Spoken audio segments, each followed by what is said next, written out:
Assalamualaikum warahmatullahi wabarakatuh. Hello everyone, my name is Keisha Fadwanaila. I'm from Chemistry Education, University of 11 Maret with student number K3323060. Okay, welcome to this tutorial video on material characterization technique. In this session, we will explore how different analytical method with the characterization FTIR or UV-DRS or XRD and SAM for help to understand the structure, properties, and performance of synthesis material for identify chemical bond to determine particle size and crystal structure. Each technique provide a unique piece of the puzzle in material analysis. So let's start and discover how this characterization tools reveals the hidden details behind every material. We are going to discuss about characterization of FTIR, UV-DRS, XRD, and SAM. Okay. First, we will discuss about FTIR first. Okay, FTIR is Fourier transform infrared or to identify chemical compound based on the absorption of infrared energy by molecular bond. Maksudnya apa sih? Jadi FTIR ini dia itu digunakan untuk mengidentifikasi senyawa kimia berdasarkan penyerapan energi inframerah oleh ikatan molekul. Nah, saat pengukuran itu molekul itu dia itu menyerap energi dari sinar inframerah dan menghasilkan getaran atau vibrasi. Nah, jenis vibrasi yang terjadi itu ada dua, teman-teman. Yang pertama adalah vibrasi ulur atau di stretching, artinya tuh jarak antar atom itu memanjang atau memendek. Terus yang kedua itu ada bending vibration. Maksudnya tuh vibrasi bengkok, yaitu sudut antara ikatan itu membuka atau menutup gitu. Nah, selanjutnya ini tuh adalah gambar alat FTIR yang biasa digunakan di universitas dan juga hasilnya itu biasanya seperti itu ya, teman-teman. Nah, untuk tutorialnya di sini saya sudah menyediakan bagaimana sih cara menggunakan atau cara mengoperasikan data itu di FTIR menggunakan aplikasi Origin Lab. Jadi teman-teman dimohon untuk mendownload Origin Lab dan juga ImageG dulu ya, teman-teman. Itu tersedia di websitenya.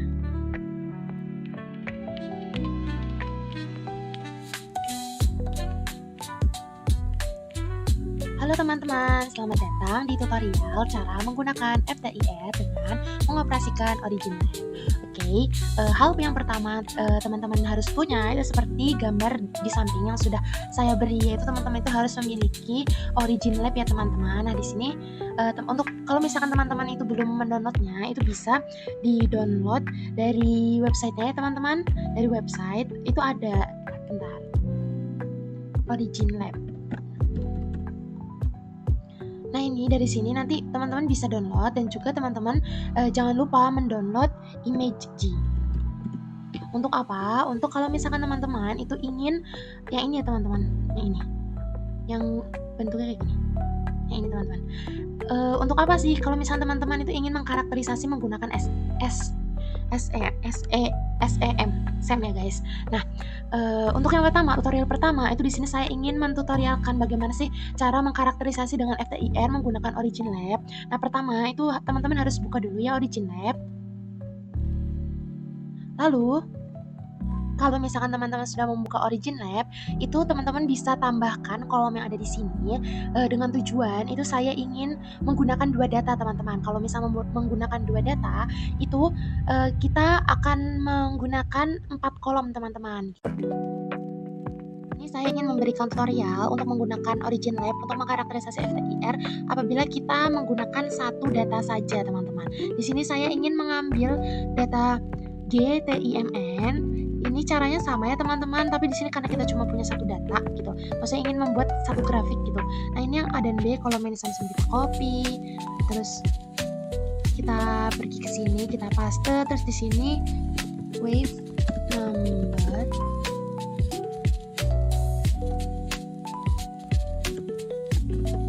Lalu di sini adalah times persen.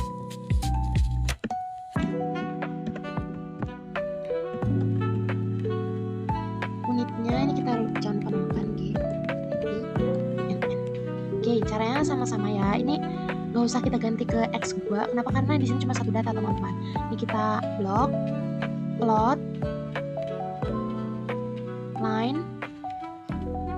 Dan jadi teman-teman, nah karena dia satu data, itu caranya kalau misalnya teman-teman ingin mengetahui gugusnya, di sini ada gugus apa aja sih. Nah itu caranya sama ya teman-teman, ini bisa dipencet screen reader. Nanti misalkan teman-teman membaca gugus yang ini boleh. Nah nanti hasilnya itu adalah X ini, lalu ingin membaca yang gugus ini boleh nanti baca, tapi jangan lupa ditulis ya teman-teman dengan text tool. Terus nanti ini ditulis berapa, kalau misalnya mau dipanjangin itu bisa ke pencet kanannya keyboard, habis itu tulisnya misalkan ya teman-teman. Sini saya contohkan satu data saja, saya membaca ini. Oh dia ada di ini teman-teman, di area 1640,73187. Nah, ini kita ingin memiringkan teman-teman, karena ya kita inginnya kecil aja gitu supaya yang lain muat gitu. Nah, ini klik kanannya keyboard, bukan keyboard, yang ada kotak lah yang untuk kursor ya, bukan kursor. Itulah intinya teman-teman ya namanya. Kita pencet properties. Terus di sini ini ya untuk ukuran saya di sini mau 11. Terus di sini rotate-nya itu bisa 90. Dan tarang, nanti kita jajarkan, kita membaca yang mana aja gitu. Nah, nanti kalau sudah itu jangan lupa teman-teman save. Untuk save grafiknya itu bisa pencet file, terus export graph, terus open dialog. Nah, di sini ini bisa image type-nya ini diganti jadi PNG, mau PDF juga boleh teman-teman. Terus nanti di sini long name-nya misalkan saya mau FTIR 1 data. Nah, ini untuk path-nya ini teman-teman pilih juga ya, maksud biar kita nih nyimpennya di mana. Kalau saya maunya di dokumen teman-teman, kita oke kan? Oke. Nah, otomatis nanti gambar itu akan ada di dokumen teman-teman. Mana tadi? Ini ya teman-teman, nih grafiknya. Tapi nanti kalau misalkan untuk menyimpan itu harus full dulu ya teman-teman datanya, data mana aja sih yang mau teman-teman baca. Terus nanti kita kembali lagi ke originnya. Untuk menge-save semuanya teman-teman ini bisa pencet file, save project as, nanti kita ganti menjadi FTIR 1 data. Kita enter. Dan jadi deh teman-teman. Sekian video. Nah, tadi itu merupakan cara untuk menggunakan Origin Lab apabila kita ingin mengkarakterisasi menggunakan FTIR. Nah, di situ kan saya sudah memberikan dua cara kan. Yang pertama itu kalau misalkan kita menganalisis itu dengan data atau satu data tunggal. Dan yang kedua itu kalau misalkan kita itu ingin menganalisis itu menggunakan dua data. Nah, selanjutnya ada lagi karakterisasi yang gak kalah penting dan gak kalah wow banget lah teman-teman, yaitu adalah UVDRS. Nah, sebelum saya menunjukkan bagaimana sih cara menggunakan UVDRS ini, saya ingin menjelaskan dulu. UVDRS itu adalah ultraviolet visible diffuse reflectance spectroscopy. Maaf ya. Terus UVDRS ini dia itu digunakan untuk mengetahui nilai bandgap fotokatalis. Bandgap itu apa sih? Jadi bandgap itu adalah perbedaan energi antara pita valensi dengan pita konduksi. Nah, nilai bandgap itu dia itu digunakan untuk menentukan satu, kemampuan material untuk menyerap cahaya, dan yang kedua itu aktivitas fotokataliknya. Nah, kalau misalkan bandgapnya itu kecil, itu bisa aktif di cahaya tampak.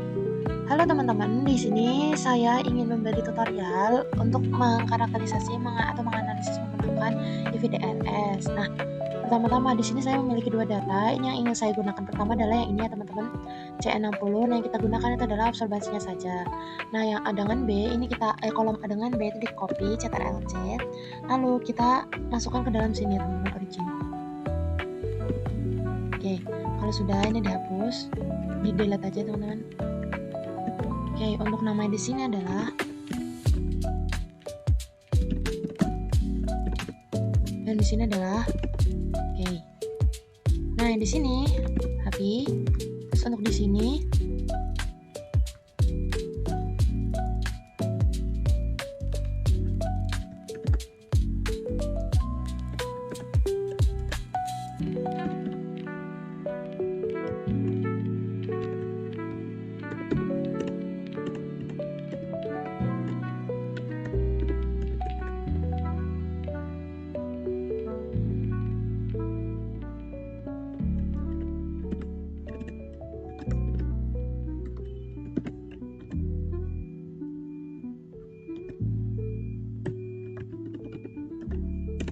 Oke, kalau sudah yang ini C-nya itu kita ini dulu set as menjadi X, lalu yang kita plotkan itu C sama D saja. Ini kita plot line.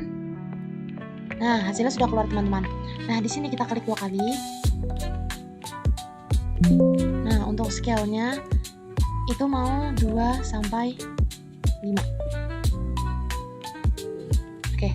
Nah, kalau sudah ini bisa dikurangi teman-teman scale-nya sebenarnya, tapi udah kita kurangi aja. Di sini saya maunya mungkin 1 lah ya teman-teman. Vertikal 1 sampai 7. Oke. Nah, kalau sudah ini kita menggunakan ini ya guys, line yang di sini garis untuk menarik dari sini ke sini. Oke, kalau sudah kita baca band gapnya, screen readernya itu di sini ya teman-teman. Nah, hasil yang didapatkan maka X-nya itu adalah 3,476. Berarti untuk menandainya kita pencet text, terus ditulis band gap. Untuk yang data ini itu X-nya itu sama dengan 3,746. Nah, berarti ini tuh sudah bagus ya hasilnya teman-teman, karena band gap pada UV-DRS ini dia itu diharapkan itu kurang dari 5 teman-teman. Jadi maksudnya tujuan UV-DRS itu kan dia untuk mengetahui berapa sih energi yang dibutuhkan elektron buat lompat dari pita valensi ke pita konduksi.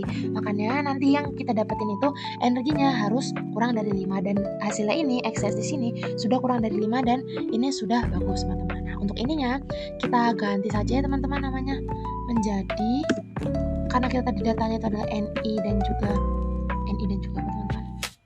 Bentar, maaf. Oh, salah teman-teman. Ini ya teman-teman namanya. C3 dari sini lah. CTLC. Nah, terus kita copy deh. Nah, oke. Sudah teman-teman. Nah, bagaimana teman-teman setelah teman-teman menyaksikan analisis menggunakan UV-DRS, semakin menarik kan? Nah, selanjutnya itu yang akan saya bahas itu adalah karakterisasi XRD atau X-ray diffraction. Nah, jadi XRD ini dia digunakan untuk mengetahui fase, ukuran kristal, dan kristalinitas dari sampel. Nah, XRD ini dia dapat mengidentifikasi pola difraksi kristal dan menentukan jenis senyawa berdasarkan data ICDD atau International Center of Diffraction Data atau JCPDS gitu teman-teman. Yang nanti itu akan di notice itu oleh saya di video tutorialnya. Nah, nomor ICDD itu dari setiap puncak itu dapat dicari menggunakan software bisa menggunakan expert high score gitu. Nah, untuk rumusnya itu bisa dilihat seperti di PPT. Dan tanpa berlama-lama lagi, mari kita menyaksikan analisis menggunakan XRD. Halo teman-teman, kembali lagi dengan saya. Di sini saya ingin memberi tutorial tentang XRD. Nah, pertama-tama itu yang seperti yang kita tahu ya, kalau XRD itu harus punya datanya, dimana yang ingin saya gunakan data di sini adalah NICUZN. Nah, seperti biasa, ini dua kolomnya kita copy, lalu kita buka ke origin, itu kita paste di bagian ini ya teman-teman, karena biar sejajar. Nah, kalau udah, ini kita cut aja, kita pastekan lagi. Di sini unitnya adalah 2 theta dan ini adalah intensitas. Oke, selanjutnya kita balik. Nah, kalau misalkan ini NICUZN, XRD itu harus punya peak teman-teman. Dimana peak ini sudah disediakan ya teman-teman. Nah, peak ini kita copy. Nah, kebetulan ini sudah saya ubah menjadi titik teman-teman. Tadinya tuh koma. Nah, kalau mau mengubah menjadi koma, dari titik menjadi koma, dari koma menjadi titik, itu bisa CTRL-H. Lalu yang carinya awalnya koma itu diubah menjadi titik. Nah, kalau udah, kenapa saya ubah menjadi titik? Karena laptop saya di sini tidak akan bisa membaca angka koma teman-teman. Kalau sudah, kita copy, kita balik ke origin, kita pastekan. Nah, yang diambil di sini ada 2 data paling terakhir. Ini dihapus saja. Nah, kalau sudah, ini kita tulis JCPDS punyanya si NI ya teman-teman. Ini samakan juga. Lalu kita copy lagi 2 ini. Oke, selanjutnya kita pergi ke peak-nya si CuO. Copy lagi. Origin lab. Hapus lagi. Karena yang kita butuhkan 2 angka. Oke, kalau sudah ini kita copy ya teman-teman, 4 aja, copy langsung. Oke, ini ya kita ubah menjadi CuO. Ini juga.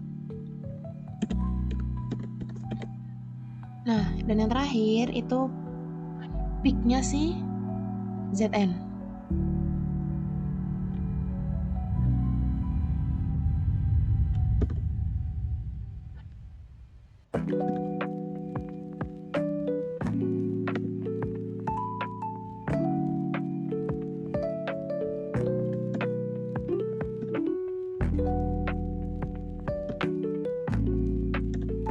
Oke, ininya kita ubah menjadi Zn.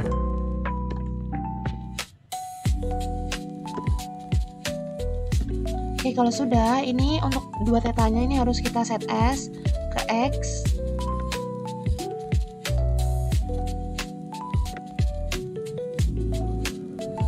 Oke, kalau sudah, ini kita blok semua. Plot, multi-panel, stack. Oke. Nah, kalau sudah, ini kan menghasilkan grafik seperti ini. Grafiknya kita klik 2 kali. Ini JCPDNS. Nah, straightnya no line, drop line-nya vertikal. Oke. Ini berlaku juga untuk CuO.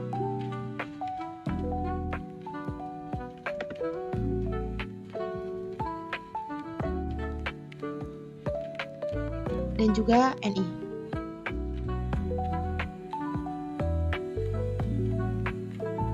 Nah, kalau sudah, ini kita yang atas ini kita klikkan kotaknya, kita ke analyze, signal processing, smooth, open dialog. Nah, point of window-nya kita ubah menjadi 30. Review. Nah, ini ada merah-merahnya. Oke. Nah, kalau sudah, data yang merah-merah ini kita klik 2 kali. Yang book ini kita unchecklist. Oke. Nah, selanjutnya ini scale-nya itu bisa diubah ya teman-teman sesuai ininya nih, panjangnya nih, kan di sini ada 60 paling 55 dan 55 scale-nya.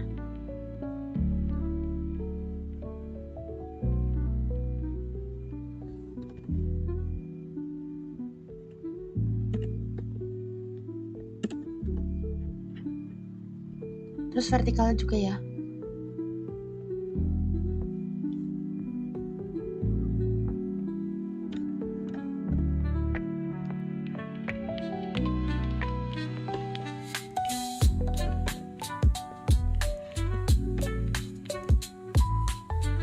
Maaf, kekurangan teman-teman, kebablasan ini. 200 berarti ya. Oke, kalau udah ini kita singkirkan saja, kita kecilkan ya teman-teman, karena jujurnya sangat mengganggu. Enggak sih, mainnya ke anuan guys, kekurangan juga nih. Meskipun 500, tapi 700. Oke, nah kalau sudah itu kita klik lagi, kita klik kotaknya, analyze, pick and baseline, pick analyzer, open dialog. Nah, kita di sini mau mencari apa? Kita ini di sini ingin mencari data-data ini guys, kristalinitas. Nah, kristalinitas ini teman-teman. Nah, ini tuh udah ada template bisa teman-teman download sendiri. Nah, ini kita ingin mencari ukuran kristal dan juga kristalinitas dengan menggunakan CXRD ini. Nah, ini untuk goalnya itu harus integrate peaks. Kita next kan, next lagi. Nah, ini enable auto find-nya harus di unchecklist, add. Nah, ini klik 2 kali ini ke grafik yang teman-teman mau lihat aja. Nah, di sini saya ingin ngeplot sekitar 8 teman-teman.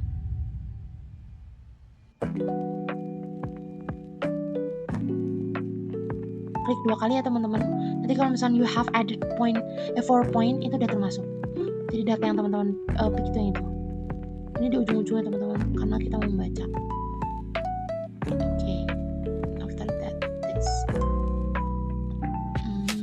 Ini kalau Nah, ada 8 poin kita down kan. Terus untuk directionnya kita positifkan.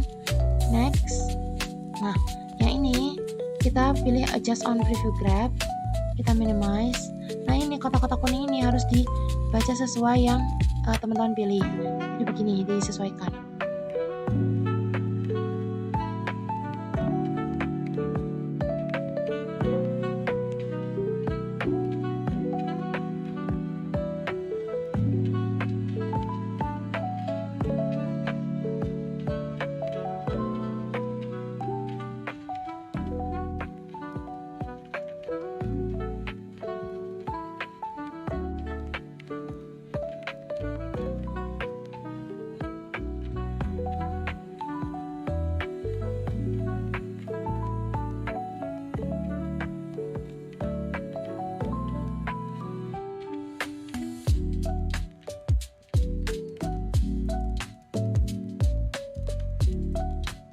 Nah, kalau sudah,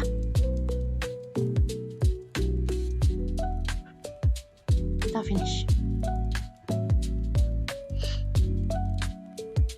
Nah, kita pergi ke book. Nah, di sini itu data-data yang sudah kita dapat. Nah, di center ini kita kopikan, bentar. Kita ke kristal dulu ya teman-teman. Ini karena ini ada 7 data template-nya, itu kita harus ubah menjadi berapa data yang kita ambil, karena tadi aku mengambil 8 ya, berarti ini aku turunkan. Terus kita balik lagi ke origin, centernya kita copy, lalu di sini posisi puncaknya kita oke. Nah, ini rumusnya harus diturunkan biar keikut, dan yang ini harus diubah menjadi C10. Oke. Setelah itu untuk yang FWHM nya ini di copy lagi, dipastekan di FWHM. Maka ukuran kristal yang kita dapat adalah sekian. Nah, sekarang kita ingin mencari kristalinitas untuk mencari luas semua permukaan, semua puncaknya teman-teman, plus amorphnya ini loh. Nah, luas permukaan kristalnya ini jangan lupa dikebawahin dulu ya teman-teman, karena kita ada 8 data. Terus kita buka Origin Pro lagi. Nah, kita geserkan, itu ada namanya area. Ini ya area. Nah, ini kita kopikan, kita pastekan di luas puncak kristal. Nah, kristalinitas yang kita udah dapat sekian. Nah, kita mau tahu nih luas permukaan puncak area puncak kristal plus amorfnya berapa. Caranya adalah sama. Ini grafnya kita balik. Terus ini kita pencet sekali. Analyze, pick and baseline, pick and analyzer, open dialog. Oke, next kan lagi. Nah, yang ini kita add lagi ya teman-teman. Harus puncak-puncak yang tadi kita baca. Tadi saya ada ngambil 8, maka yang diambil harus 8.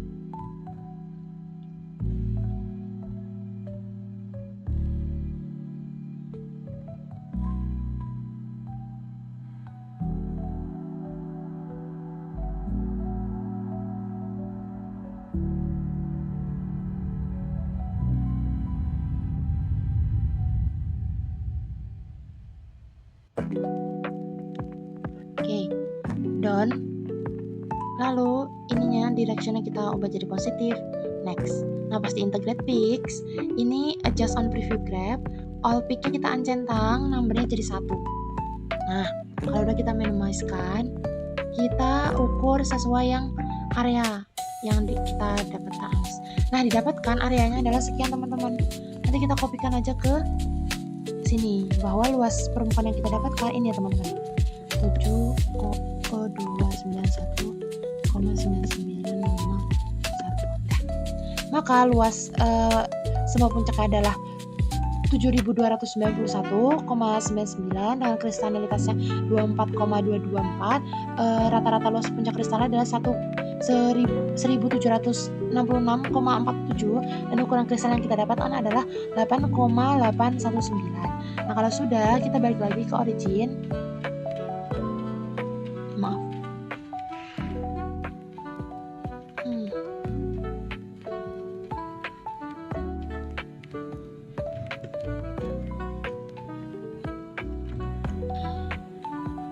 Nah, yang ini kita finishkan. Nah, jangan lupa disimpan teman-teman.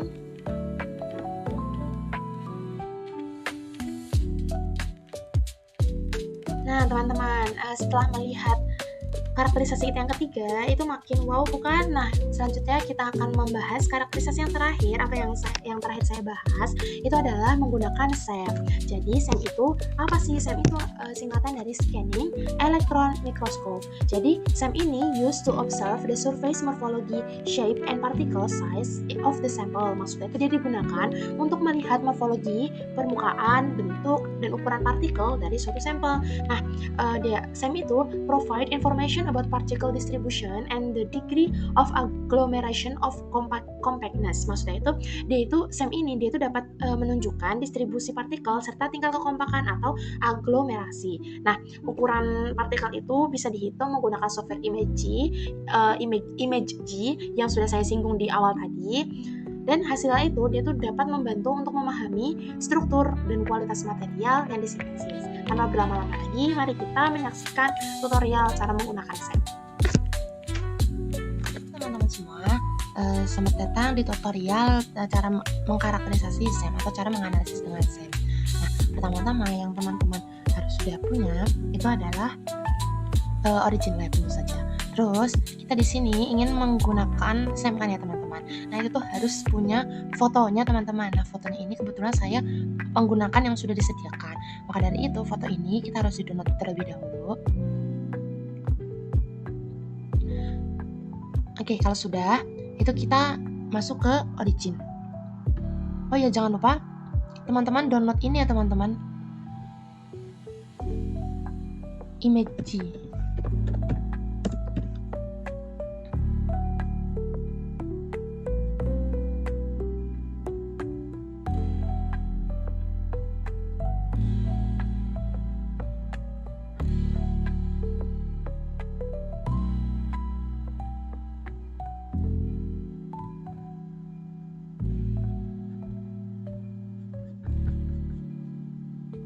Nah,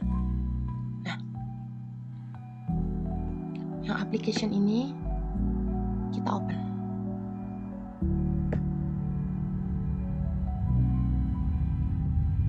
Nah, hasilnya kayak gini teman-teman.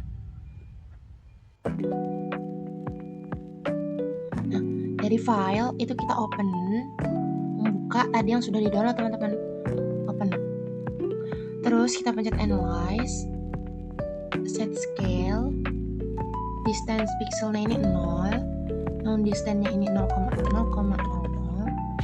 unit of length-nya ini pixel ya teman-teman. Lalu kita oke-kan.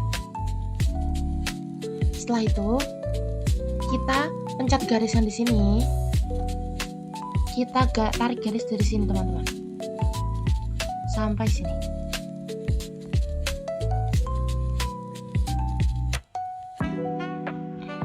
Harus rapi ya teman-teman. Oke, kalau udah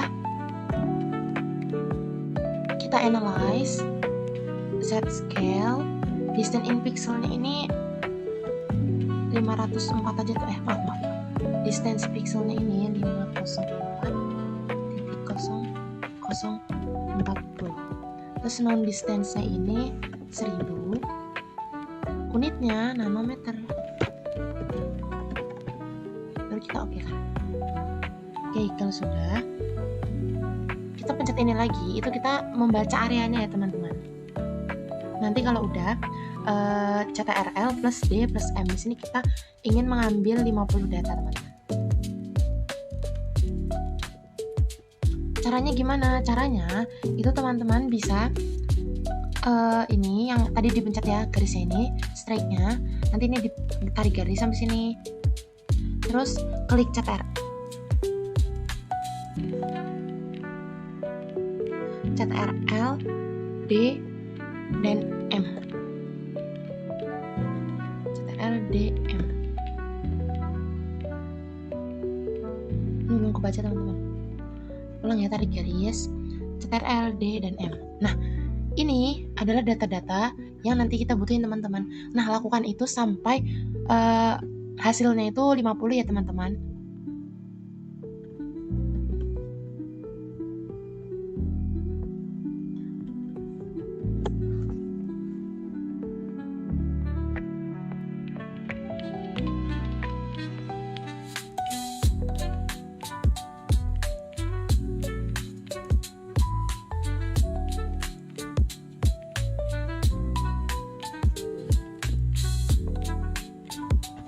Oke teman-teman, nah jadinya saya mengambil 100 data ya teman-teman. Lalu langkah selanjutnya itu kita copy semua CTRL-A, CTRL-A, terus CTRL-C, kita copy ke origin.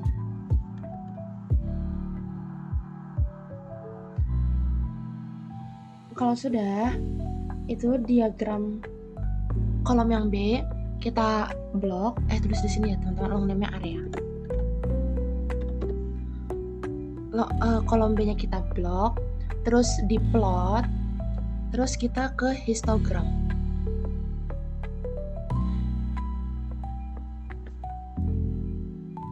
Nah, kalau hasil sudah ada, itu diagramnya itu kita klik kanan, terus go to bin worksheet. Nah, kalau hasilnya sudah keluar, ini blok kolom A dan B, lalu dipilih plot, lalu ke bar. Gini ya teman-teman, kolom. Nah, kalau sudah keluar kayak gini, pilih analyze, fitting, non-linear curve fit, yang ini. Terus open date. Kalau sudah, functionnya kita ganti ke Gauss. Pencet advance yang ada di sini. Terus kita scroll ke bawah di quantize, ke fit statistik. Ini fit statistiknya harus dicentang, R value-nya juga dicentang. Lalu kita fit down kan, lalu yes. Nah, hasil yang R yang didapatkan itu 0,78 ya teman-teman.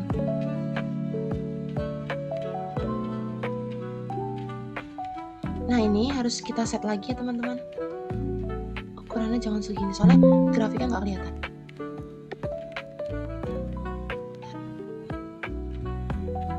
Yang vertikal berarti jangan ke 20 teman-teman. Kita 25 kan coba ya. Oke. Nah, sudah teman-teman. Nah, kita lihat dulu hasilnya. Sini XC-nya ini adalah ukuran diameternya si nanometer, terus R square-nya ini dia 0,6 ya teman-teman, dan itu belum mendekati 1 teman-teman. Harusnya yang paling bagus R-nya itu adalah 0,9 gitu teman-teman. Nah, ininya kita ubah aja teman-teman, karena kita tadi ngambilnya itu ini. Kita copy CTRL-C, jangan diubah ya teman-teman yang ini. Terus kita ganti nama. Di sini bins diubah jadi oke. Di sini kita ubah jadi frekuensi.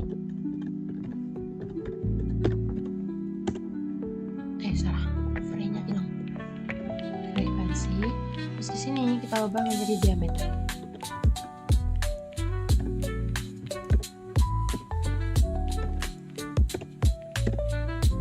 Karena ini nilainya palingnya cuma 21 teman-teman, kita ubah lagi aja ya teman-teman, biar enak dilihatnya.